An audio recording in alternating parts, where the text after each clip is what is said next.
Subscribe करें राजन Gupta take channel को और बेल आइकन को भी प्रेस कर ले ताकि हमारे वीडियोस की नोटिफिकेशन सबसे पहले आपको मिल सके। तो चलिए वीडियो को शुरू करते हैं। दोस्तों आज हम बात करने वाले हैं प्रोफाइल प्रोजेक्टर क्या होता है, प्रोफाइल प्रोजेक्टर को कैसे हम यूज़ करते हैं, उसके एडवांटेज क्या क्या हैं और प्रोफाइल प्रोजेक्टर के डिसएडवांटेज क्या क्या हैं। इन सारी चीज़ों के बारे में आज हम डिस्कस करेंगे। तो पहले मैं आप लोगों को प्रोफाइल प्रोजेक्टर को फिगर की सहायता से बताऊंगा कि उसके मेन कंपोनेंट्स कौन कौन से होते हैं और उसको यूज़ कैसे करते हैं। फिर उसके बाद प्रोफाइल प्रोजेक्टर से रीडिंग लेके बताऊंगा। प्रोफाइल प्रोजेक्टर में नीचे सबसे ये हमारा लाइटिंग सोर्स का एरिया है, उसके ऊपर ये हमारा सरफेस प्लेट है जो ट्रांसपेरेंट मिरर का होता है और सरफेस प्लेट में ही एक राइट साइड में और एक फ्रंट साइड में 2 माइक्रोमीटर होते हैं सरफेस प्लेट को एक्स और वाई डायरेक्शन में मूव कराने के लिए और रीडिंग लेने के लिए। और उसके ऊपर ये सारे हमारे लेंसेज लगे हुए हैं और उसके ऊपर सबसे ऊपर टॉप पे ये हमारा स्क्रीन होता है। तो चलिए अब हम ये समझते हैं कि ये काम कैसे करता है।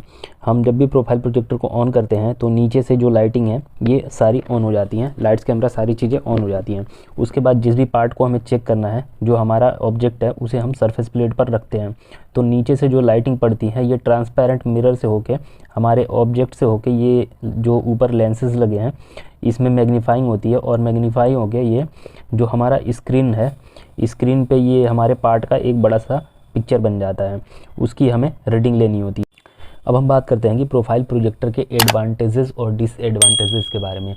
तो प्रोफाइल प्रोजेक्टर का जो सबसे बड़ा एडवांटेज ये होता है कि इसमें हम एंगुलर और लीनियर दोनों तरह के डायमेंशन को आसानी से चेक कर सकते हैं।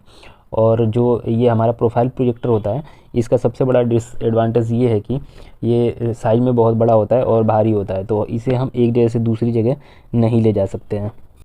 और अब हम बात करते हैं प्रोफाइल प्रोजेक्टर के लीस्ट काउंट की। प्रोफाइल प्रोजेक्टर का जो लीस्ट काउंट होता है वो 0.001 mm होता है, मतलब 1 माइक्रोन होता है प्रोफाइल प्रोजेक्टर का लीस्ट काउंट।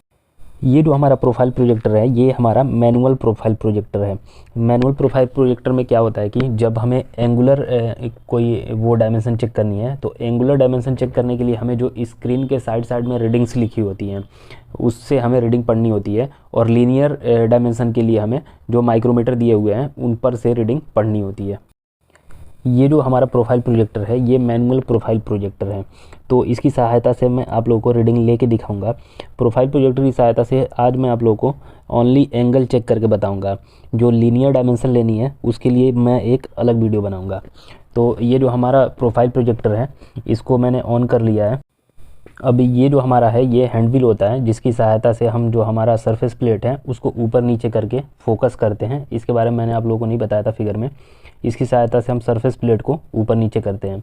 ये जो हमारा सरफेस प्लेट है इस पर हमने वी ब्लॉक रख लिया है, और ये जो हमारा एक रिबिट है इस पर मैं चैम्पर चेक करके दिखाऊँगा आप लोगों को, चैम्पर का कितना एंगल आ रहा है। तो ये वी ब्लॉक में मैंने चिपका दिया है, ये MS का जो है पिन है, तो MS का पिन वी ब्लॉक में चिपक जाएगा। अब ये आप लोगों को दिख रहा होगा सरफेस प्लेट ये ट्रांसपेरेंट होता है, मिरर का होता है। लाइट्स जो नीचे से पड़ रही हैं वो बिल्कुल हमारा जो पार्ट है उस पे होके पड़ रही हैं, और इस पे हमारा स्क्रीन पे जो स्क्रीन है इस पे इसकी परछाई इमेज दिखेगी। तो अभी पार्ट का जो इमेज है वो स्क्रीन पे नहीं बना है, तो जो ये हमारा हैंड व्हील है इसकी सहायता से हम पार्ट को और जो हमारा सरफेस प्लेट है उसको और ऊपर ले जाएंगे लेंस की तरफ। तो देखिए अभी हमारा जो पार्ट का वो इमेज है वो स्क्रीन पर बन गया है। अब माइक्रोमीटर की सहायता से जो एक्स एक्सिस और वाई एक्सिस में जो माइक्रोमीटर लगे हुए हैं उसकी सहायता से हम पार्ट को उस पॉइंट पे ले जाएंगे जहां हमें चेक करना है।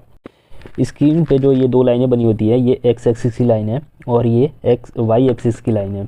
इससे हमें पार्ट को मैच कराना होता है। तो चलिए हम इसे मैच करा लेते हैं। अगर हमें पार्ट का एंगल जो है वो ऊपर से चेक करना है तो हमारी जो एक्स एक्सिस पे लाइन बनी हुई है वो बिल्कुल पार्ट के सीधे में होनी चाहिए, तो हमें पता चल जाएगा हमारा पार्ट बिल्कुल सीधा है। तो उस तरीके से हम पार्ट को एक्स एक्सिस वाली जो लाइन है उसे पार्ट से बिल्कुल मैच कराते हैं, जिससे हमारा एंगल बिल्कुल सही से निकल गया है। अब हम माइक्रोमीटर की सहायता से पार्ट का जो वो पॉइंट चेक करना है उसको हम ले लेते हैं। ये जो हमारा फ्रंट साइड में माइक्रोमीटर लगा हुआ है जिसको मैं अभी चला रहा हूँ, उससे जो हमारा पार्ट है वो ऊपर से नीचे आता है, ऊपर और नीचे करने का काम करता है। और ये जो राइट साइड में माइक्रोमीटर लगा हुआ है इससे हमारा जो पार्ट है, जो सरफेस प्लेट है, उसको हम लेफ़्ट से राइट और राइट से लेफ़्ट ले जाने के लिए यूज़ करते हैं।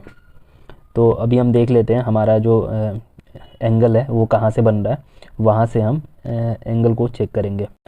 उससे पहले मैं आप लोगों को बता दूं कि रीडिंग कैसे पढ़ते हैं। जो ये नीचे रीडिंग्स दी हुई हैं 0 से लेके 0 से 10, 20, 30, 60 तक, ये जो रीडिंग बनी हुई है ये फिक्स होती हैं। और ये स्क्रीन के चारों तरफ जो सर्किल में रीडिंग्स बनी हुई है, इसको हम इसकी सहायता से हम मूव करके रीडिंग्स को पढ़ते हैं। जो फिक्स है उस पर 60 तक रीडिंग होती है, और जो स्क्रीन के चारों तरफ रीडिंग है वो 0 से लेके 360 तक होती हैं, क्योंकि जो हमारा प्रोफाइल प्रोजेक्टर है वो 360 डिग्री तक पूरा एंगल चेक कर सकता है। तो रीडिंग लेने से पहले हम ये ध्यान रखते हैं कि जो हमारी ये फिक्स वाली जो स्केल है इसका 0, और जो हमारी मूवेबल स्केल है जो स्क्रीन के चारों तरफ लिखा हुआ है उसका 0, फिक्स जो स्केल है उसका 0 और स्क्रीन का 0, ये पूरा सेम टू सेम मैच करना चाहिए। अब हमारा जो ये दोनों 0 हैं ये मैच कर रहे हैं। जो ये हमारा फिक्स का 0 है और ऊपर जो रीडिंग बनी हुई है उसका 0 बिल्कुल मैच कर रहा है। अब हम रीडिंग को पढ़ेंगे। हमें एंगल यहाँ से लेना है। अब 0 के बाद से जितनी भी लाइन बढ़ रही है उसको हम पढ़ लेंगे। तो ये जो हमारा चैम्पर है देखिए बिल्कुल यहाँ से यहाँ तक लेना है, तो ये 13 लाइन आई है। तो मतलब जो हमारा एंगल है वो 13 डिग्री का है। अब हम देखते हैं कि नीचे से कितना डिग्री एंगल आ रहा है, और रीडिंग को दोबारा समझते हैं कैसे पढ़ते हैं। रीडिंग को पढ़ने के लिए सबसे ज़रूरी है कि नीचे वाली लाइन का जो 0 है उससे ऊपर की कौन सी लाइन मैच कर रही है ये देखना। उसके बाद हम ऊपर वाले 0 से वहाँ तक की डिवीज़न को पढ़ लेंगे जहाँ पर नीचे वाले 0 से ऊपर की लाइन मैच कर रही है, वही हमारा एंगल हो जाएगा। अब नीचे का जो एंगल है उसको चेक करने के लिए हमें स्क्रीन को एंटी क्लॉकवाइज डायरेक्शन में घुमाना पड़ेगा। देखिए यहाँ से हमें एंगल चेक करना है, तो ये हमारा एंगल जो निकल के आ रहा है, देखिए नीचे वाले 0 से जो लाइन मैच कर रही है वो ऊपर वाले 0 से 14 डिवीज़न है, मतलब हमारा जो एंगल है वो 14 डिग्री आ रहा है। तो वीडियो में बस इतना ही था। अगर वीडियो अच्छी लगी हो तो लाइक, शेयर एंड सब्सक्राइब ज़रूर करें।